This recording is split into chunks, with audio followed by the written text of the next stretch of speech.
안녕하세요. 눈 뜨는 인생입니다.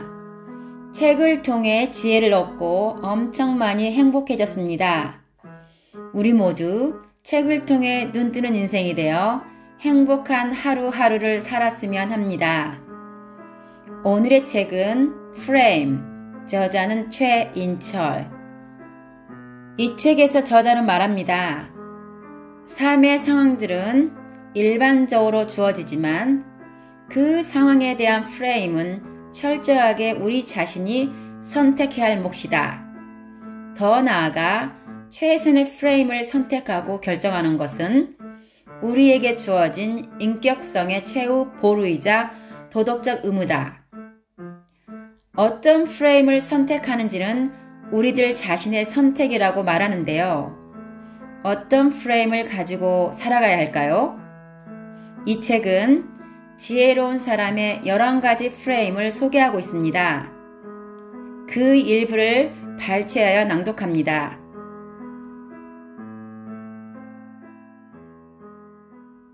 지혜로운 사람의 11가지 프레임. 빅터 프랭클은 이렇게 말했다. 한 인간에게서 모든 것을 빼앗갈 수는 있지만 한 가지 자유는 빼앗갈 수 없다. 어떤 상황에 놓이더라도 삶에 대한 태도만큼은 자신이 선택할 수 있는 자유다. 프랭클의 말처럼 삶의 상황들은 일반적으로 주어지지만 그 상황에 대한 프레임은 철저하게 우리 자신이 선택해야 할 몫이다. 더 나아가 최선의 프레임을 선택하고 결정하는 것은 우리에게 주어진 인격성의 최후 보루이자 도덕적 의무다. 1. 의미 중심의 프레임을 가져라. 어떤 일을 의미 중심의 상위 수준으로 프레임하는지, 절차 중심의 하위 수준으로 프레임하는지는 그 일을 하는 타이밍에 의해 결정된다. 정말로 지혜로운 사람이 되기 위해서는 가까운 미래나 현재의 일도 늘 상위 수준으로 프레임해야 한다. 정말로 지혜로운 사람이 되기 위해서는 가까운 미래나 현재의 일도 늘 상위 수준으로 프레임해야 한다. 일상적인 행위 하나하나를 마치 그것을 먼 미래에 하게 될 일이라고 생각하면서 의미 중심으로 프레임하는 습관을 길러야 한다. 어떤 사람의 가치를 판단하기 위해 당신은 앞으로 10년 후에 어떤 삶을 살고 싶은가요? 라고 묻는 것은 지혜로운 몰입이 아니다. 왜냐하면 10년 후와 같은 먼 미래의 일에 대해서는 누구나 의미 중심의 이상적인 생활을 상상하기 때문이다. 따라서 많은 사람들이 이렇게 말하곤 한다. 10년 후쯤엔 가족들과 해외여행을 다니고 주말에는 문화생활을 즐기면서 때론 나보다 못한 이웃에 봉사하는 삶을 살고 있겠죠? 라고 답한다. 그러나 자녀의 배우자감이 어떤 사람인지 혹은 신입사원이 어떤 사람인지 알고 싶으면 당장 내일 어떻게 살 것인가를 물어야 한다. 막연한 먼 미래가 아닌 내일 당장의 삶을 의미 중심으로 바라보고 있는 사람. 그런 사람이 바로 부모가 원하는 자녀의 배우자감이고 회사의 인재인 것이다. 2. 접근 프레임을 견지하라. 행복과 성공은 접근 프레임을 가진 사람의 몫이다. 고 정주영 회장이 직원들에게 입버릇처럼 했다는 "해보기나 했어?" 라는 말은 접근 프레임의 정신을 잘 보여준다.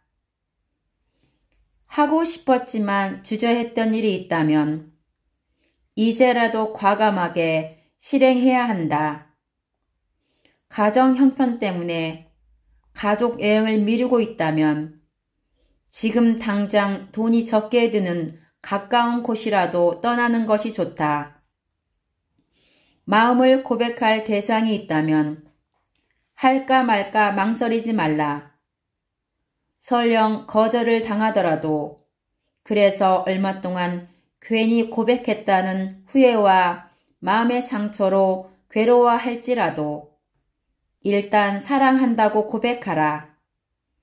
고백도 못하고 시간을 흘러보내고 나면 그때 고백하지 않았던 것을 더 뼈저리게 후회하게 될 것이기 때문이다. 자기 방어에 집착하지 말고 자기 밖의 세상을 향해 접근하라. 다른 사람들에게 다가갈 때, 새로운 일을 접했을 때 늘 접근의 프레임을 견지하라. 그것이 두려울 땐 기억하라. 접근함으로 인한 후회는 시간이 지나면 사라지지만 안주함으로 인한 후회는 시간이 지날수록 더 커진다는 것을. 3. 지금 여기 프레임을 가져라. 사람들은 현재를 준비기라고 프레임하는 경향이 있다. 현재는 더 나은 미래를 위해 준비하고 일방적으로 희생해야 하는 시간이라고 생각한다. 즐기고 만끽해야 할 대상이 아니라 참고 견뎌야 하는 대상이라고 믿는다. 행복으로 가는 길은 지금 순간을 충분히 즐기고 감사하는 것으로부터 비롯된다. 심리학 연구에 따르면 행복한 사람들은 자신의 생일이나 가족, 친구들의 생일을 챙기고 적극적으로 축하하고 누리는 사람들이라고 한다. 4. 비교 프레임을 버려라. 진정한 마음의 자유는 자신을 다른 사람과 비교하지 않는 데 있다. 저자가 속한 연구팀에서 수행한 연구에 따르면 타인과의 비교는 설령 그 대상이 자기보다 못한 사람이라도 너무 자주 하게 되면 정신건강에 좋지 않은 것으로 나타났다. 비교 프레임은 배움의 기쁨과 도전 정신도 앗아간다. 우리로 하여금 잘하는 것에만 안주하도록 만든다.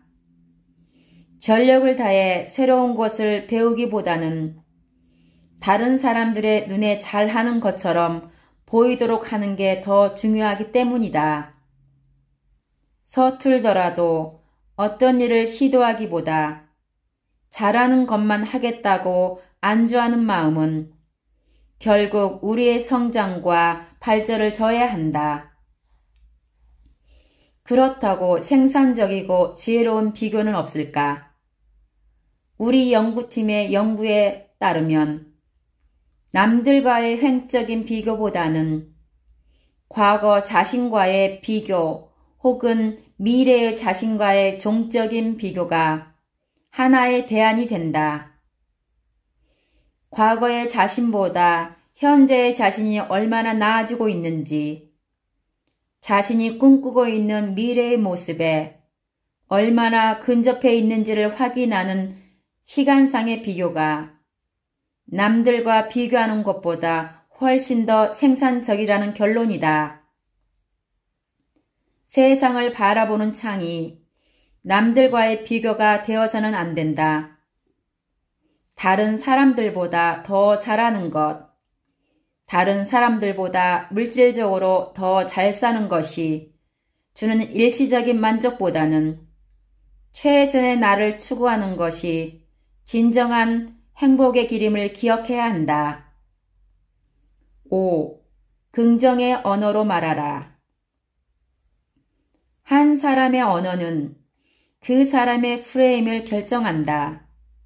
따라서 프레임을 바꾸기 위해서는 꼭 필요한 일은 언어를 바꾸어 나가는 것이다.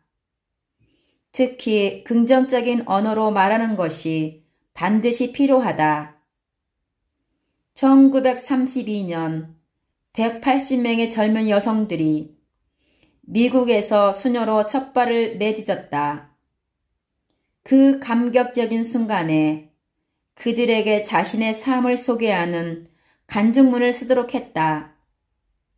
180명의 수녀들이 쓴 간증문은 70여 년이 지난 후에 학자들의 손에 넘겨졌고 연구자들은 간증문에 쓰인 단어와 문장을 분석하여 각 간증문에 얼마나 긍정적인 정서가 표현되어 있는지를 측정했다. 어떤 수녀들은 매우 행복한 또는 정말 기쁨과 같은 단어들을 자주 사용했지만 또 어떤 수녀들은 자신이 얼마나 행복하고 기쁜지를 말로 잘 표현하지 않았다. 그런데 놀라운 사실은 긍정적인 단어를 많이 사용한 상위 25%의 수녀들 가운데 90%가 넘는 수녀들은 85세까지 장수하고 있었지만 긍정적인 단어를 적게 사용한 하위 25%의 수녀들 중에서는 34%만이 생존해 있었다는 점이다. 매일 사용하는 단어 속에 우리가 얼마나 오래 살 수 있는지에 대한 정보까지 담겨 있다. 그러니 감사, 감동, 기쁨, 설렘, 만족 이런 단어들이 우리 삶 속에 나아가 우리 아이들의 말 속에 넘쳐나도록 만들 필요가 있다. 다 먹고 살자고 하는 거 아니겠어? 또는 좋은 게 좋은 거 아니겠어? 라는 표현이나 대충 아무거나 등의 단어들은 하루라도 빨리 사전에서 지워버려야 한다. 이런 말들은 우리의 마음가짐을 최고의 프레임에서 순식간에 충분한 프레임으로 바꿔버린다. 습관적으로 내뱉은 이런 말들은 듣는 이들로 하여금 좋은 것에서 위대한 것으로가 아닌 위대한 것에서 좋은 것으로의 마음가짐을 유도하기 때문이다. 항상 긍정의 프레임을 만드는 긍정적인 언어로 말하는 습관을 들여라. 6. 닮고 싶은 사람을 찾아라. 내가 좋아하는 색, 내가 좋아하는 노래, 내가 좋아하는 배우, 내가 좋아하는 그런데 이런 목록에 내가 좋아하는 이야기가 존재하는가? 우리는 무수한 이야기를 접하면서 세상을 살아간다. 어떤 조직이든 그 안에는 신화적인 존재에 대한 전설들이 내려오게 마련이다.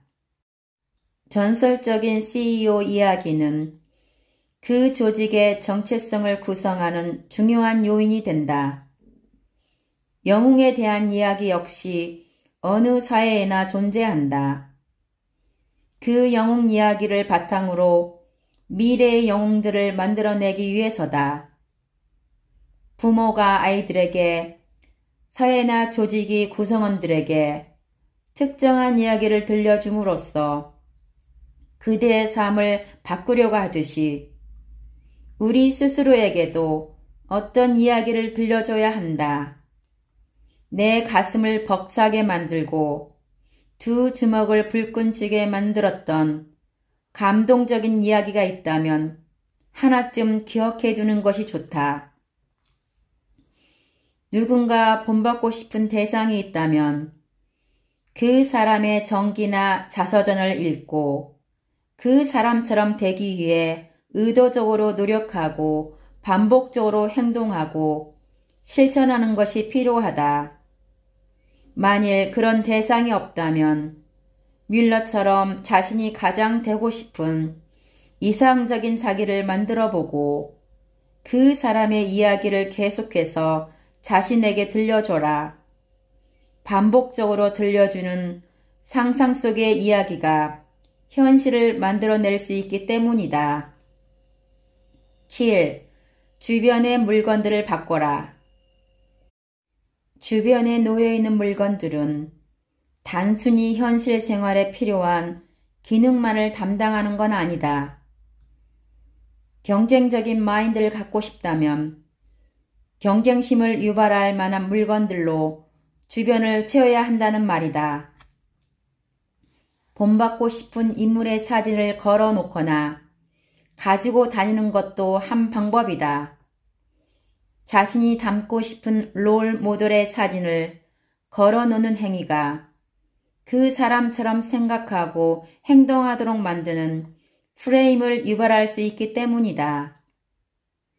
대학 교수를 떠올리기만 해도 상식 문제를 더 잘 푼다는 연구 결과도 나와 있다. 주변 물건들을 적절히 선택하고 배치하는 것은 단순한 인테리어 디자인을 넘어서는 지혜로운 마인드 디자인이다. 8. 소유보다는 경험의 프레임을 가져라. 소유가 목적인 소비와 경험이 목적인 소비를 칼로 무 자르듯이 선명하게 구분할 수 있는 건 아니다. 가령 책상을 구입하는 경우 소유를 위한 소비일 수도 있지만 그 책상에 앉아서 장차하게 될 지적 경험을 위한 소비일 수도 있기 때문이다. 어떤 소비든 이 두 가지 요소가 혼재 있기 마련이다. 바로 그렇기 때문에 우리는 소비를 경험을 위한 행위로 의도적으로 프레임할 수 있다. 9. 누구와의 프레임을 가져라. 한 연구에서 디너와 셀리그먼은 222명의 사람들을 대상으로 그들의 행복을 측정한 후에 그 점수에 근거해서 가장 행복하다고 스스로 보고한 상위 10%에 해당하는 사람들의 특성을 집중적으로 분석했다. 가장 행복하다고 답한 10%의 사람들과 나머지 사람들이 보인 가장 큰 차이점은 무엇이었을까? 돈, 건강, 운동, 종교였을까? 아니다. 가장 큰 차이점은 바로 관계였다. 최고로 행복한 사람들은 그렇지 않은 사람들에 비해 혼자 있는 시간이 적었고 사람들을 만나고 관계를 유지하는데 많은 시간을 할애하고 있었다. 그들은 늘 다른 사람과 함께 있을 정도로 관계가 풍성했으며 친구들 사이에서도 인간관계가 매우 좋은 곳으로 평가되었다. 흥미로운 사실은 222명 중 가장 행복한 상위 10%인 22명 중에서 21명이 조사 당시 이성 친구가 있었다는 점이다. 어떤 사람은 옆에서 보고 있기만 해도 영감이 느껴진다. 그런 사람이 있으면 완벽의 경지에 도달하고픈 충동과 치열한 삶의 욕구가 나도 모르게 생겨난다. 어떤 사람은 함께 있기만 해도 즐겁고 유쾌하다. 그런 사람과 있으면 왠지 안심이 된다. 어떤 생을 살든 주변에 이런 사람이 한 명쯤은 있어야 하지 않을까 싶다. 우리 삶에서 정말 중요한 건 어디서의 문제가 아니라 누구와의 문제이다. 이제 이 프레임으로 우리 삶의 모든 영역을 들여다보도록 하자. 어디서의 문제로 주눅드는 시시한 삶은 미련 없이 버려라. 내게 유한과 용기, 힘을 주는 존재, 내가 전적으로 믿고 의지할 수 있는 사람들의 좋은 관계가 행복한 인생의 지표이자 목적일 수 있다. 10. 위대한 반복 프레임을 연마하라. 습관은 어떤 일도 할 수 있게 만들어준다. 도스토옙스키. 인지심리학 분야에는 심령 법칙이라는 규칙이 존재한다. 어떤 분야에서건 전문성을 획득하기 위해서는 최소한 10년 이상 부단한 노력과 집중력이 필요하다는 법칙이다. 우리가 천재라고 알고 있는 사람들 중 상당수는 타고난 천재성이 아니라 우리의 상상을 뛰어넘는 집중과 반복의 산물임을 기억하라. 최근에 10년 법칙의 수정을 요하는 연구들이 발표되었다. 10년 법칙의 창시자 앤더슨 교수도 10년 법칙이 지나치게 단순화되고 왜곡되어 일반인에게 소개되고 있다고 실토하였다. 그에 따르면 자신이 말하는 연습이란 단순한 반복이 아니라 특정 학습 목표를 위해 정교하게 설계되고 가르치는 선생님이 존재하며 자기 수행에 대한 즉각적이고 반복적인 피드백이 존재하는 계획된 훈련임에도 불구하고 일반인들은 그저 시간만 쌓아가는 단순 반복으로 오해하고 있다고 한다. 이런 논란에도 불구하고 탁월성에 이르기 위해 집요한 노력과 훈련이 필요하다는 사실 자체는 부정할 수 없다. 최고 수준의 전문성이 노력만으로 이루어지지는 않지만 노력은 배신하지 않는다. 프레임을 바꾸기 위한 리프레임 작업이 바로 이와 같다. 프레임은 단순한 마음먹기가 아니다. 한 번의 결심으로 프레임은 쉽게 바뀌지 않는다. 그것이 습관으로 자리 잡기까지는 리프레임 과정을 끊임없이 반복해야 한다. 규칙적인 운동을 통해 근육을 늘리듯이 규칙적이고 반복적인 연습을 통해 새로운 프레임을 습득해야 한다. 11. 인생의 부사를 최소화하라. 부사나 형용사를 남발하게 되면 문장의 생명력을 잃는다. 유명 작가들의 글쓰기에 대한 조언에 등장하는 공통적인 가르침이다. 부사를 남발하는 심리적 이유에 대하여 작가들은 한결같이 자신감의 부족을 지적한다. 불안하면 사람들은 수식어를 많이 쓴다. 생명력이 넘치는 문장을 쓰기 위해서는 불필요한 부사를 줄이고 자신의 의사를 단순하고 명료하게 전달해야 한다. 작가의 프레임으로 인생을 바라보면 삶의 매 순간이 문장이다. 문장이 살아있어야 삶에 생명력이 있다. 글과 삶에서 중요한 것은 주어이지 부사가 아니다. 세상을 바라보는 우리들 개개인의 마음의 창을 점검하고 새로운 창을 갖추는 것은 삶이 우리에게 허용한 가장 큰 축복이자 의무다. 모든 출구는 어디로 들어가는 입구다. 감사합니다.